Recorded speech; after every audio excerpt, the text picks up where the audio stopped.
Vous en faites une tête. On s'ennuie. On va chez notre tante Mathilde pour lui donner un paquet. Ça vous dit de venir avec nous? Ah ouais, d'accord. Bonjour. Bonjour. Bonjour les enfants. Eh bien dites donc, vous en faites une tête. Il s'ennuie. Il s'ennuie pendant les vacances.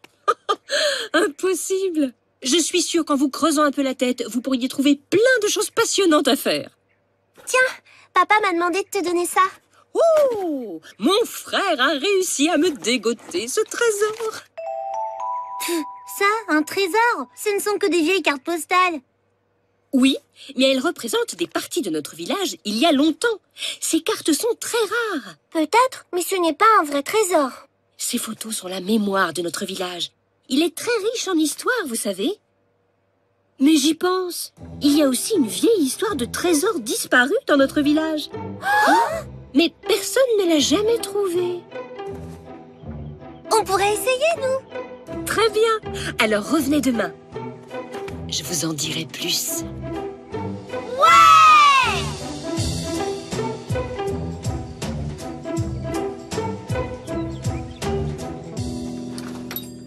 Vous voilà déjà? C'est sûrement la première fois que vous vous levez si tôt pendant les vacances, non? Oui, mais on ne cherche pas un vrai trésor tous les jours. Je n'en ai pas dormi de la nuit. Alors, j'ai un jour trouvé dans un vieux livre ce papier. Je suis sûre qu'il donne la clé du trésor, mais je n'ai jamais réussi à le déchiffrer. Vous aurez peut-être plus de jugeote que moi. On dirait un code. Alors, 4, 1, 14, 19, plus loin, 12, 1... Attends, pas si vite. Il faut d'abord déchiffrer le code avec les premiers chiffres et après ça ira tout seul. Alors, si j'ajoute 4 à 1, j'obtiens 5. Et si je retire 14 à 19, j'obtiens encore 5. 5, d'après moi, c'est la clé. Oui, mais après, on a 12 et 1. Alors, t'en fais quoi de ton 5? Ben, faut réfléchir. 5 fois 12, ça fait... Dans cette maison...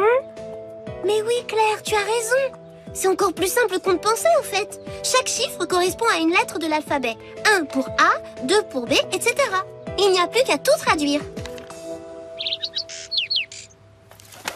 Voilà. Dans cette maison abandonnée, l'écrivain Herbert Valentin a écrit un grand classique, Le géant des contes. Je vous attends dans la cave, à l'intérieur d'un trou de souris.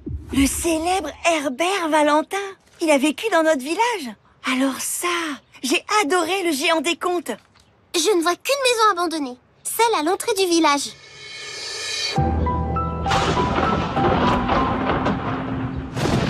Bon, il n'y a plus qu'à trouver un trou de souris dans la cave.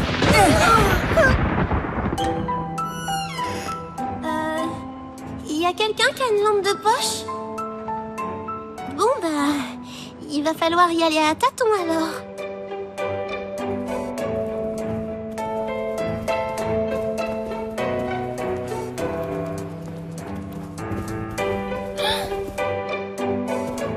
Martine? C'est peut-être pas la peine qu'on y aille tous. C'est vrai ça. C'est sûrement tout petit en bas. On pourrait se gêner.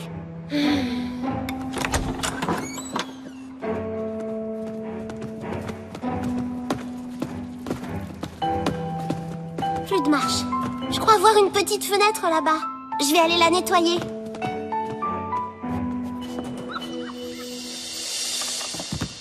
Bon, il n'y a plus qu'à trouver un trou dans le mur. Et si possible, sans souris dedans. Claire, ne me dis pas que tu as peur des souris quand même. J'ai peur de toutes les petites bêtes. Les rongeurs, les insectes et surtout les araignées.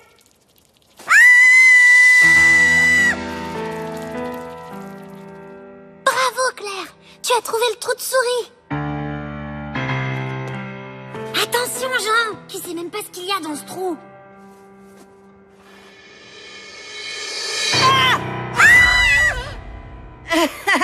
Je me suis fait attraper par un morceau de papier.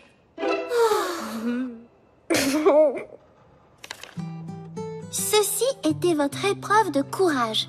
Voici maintenant l'épreuve du dévouement. Autrefois, les villageois venaient me voir pour soigner tous leurs maux.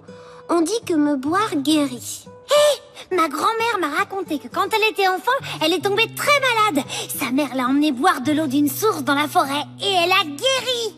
Mais moi j'ai jamais cru à cette histoire, hein. Mais moi j'y crois. J'y vais à chaque fois que je me fais mal. Je vous guide?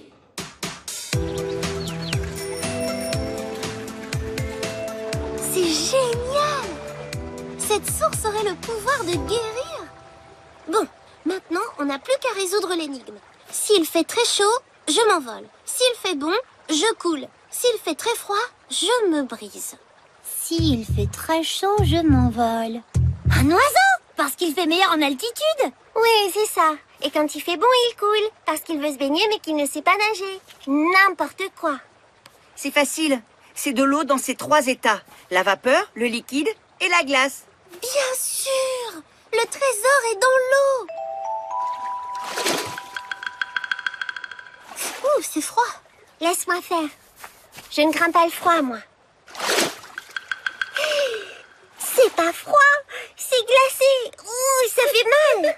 Si c'est l'épreuve du dévouement, alors je vais me dévouer.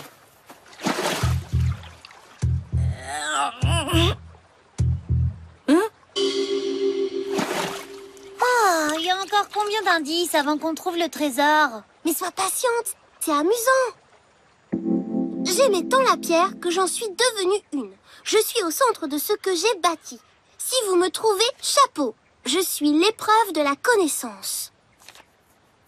Bon, et si on allait réfléchir à tout ça au village?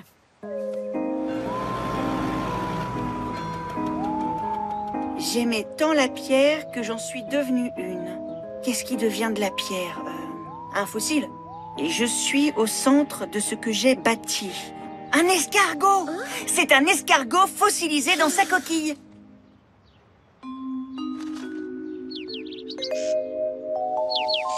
Une statue!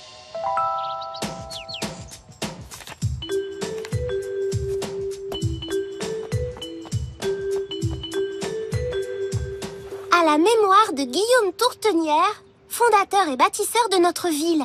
Mais oui! Il a bâti la ville et il y est au centre, en pierre. Je n'avais jamais fait attention à cette plaque. J'ai tellement l'habitude de voir la statue. Je vous rappelle que la suite de l'énigme disait « Si vous me trouvez, chapeau ». Ça veut dire que ça ne doit pas être aussi simple. Ou alors c'est un indice de plus. Jean, Simon, aidez-moi un peu.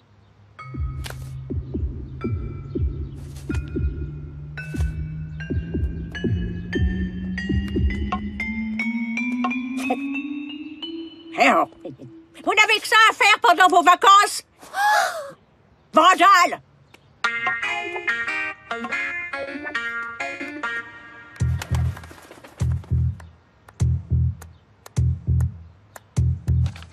J'ai trouvé.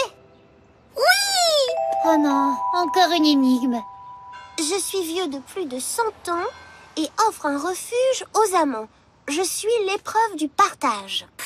Oh non, ce n'est pas drôle. Trop facile. C'est le vieux chêne à l'entrée du village. Vous ne connaissez pas la légende? Il était une fois 2 jeunes gens qui s'aimaient d'un amour fou, mais leurs parents s'opposaient au mariage. Du coup, ils se retrouvaient en secret sous le chêne. On y va? Attends, je n'ai pas fini. Donc, le chêne les a entendus.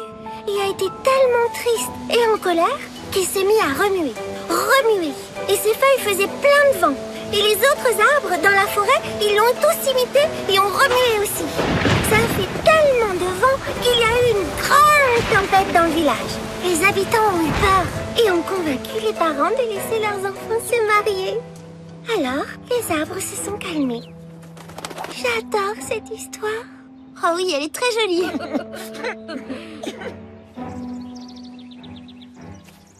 On va fouiller autour de l'arbre. Hé, vous êtes sûr que ça ne va pas le fâcher? J'ai pas envie de déclencher une tempête, moi.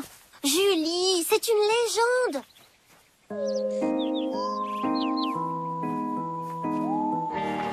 Hein? Eh, venez voir, j'ai trouvé quelque chose.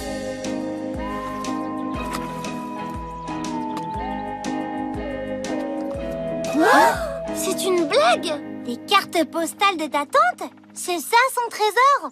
C'est nul. Ça ne brille même pas. C'est une photo de la maison abandonnée. Et là, je crois bien que c'est Herbert Valentin. Regardez, la source. Ces gens devaient venir y boire pour être en bonne santé. Et là, Monsieur Tourtonnière, le bâtisseur du village. Oh, et le grand chêne et ses amoureux. C'est ça le trésor. La découverte de notre village et de son histoire.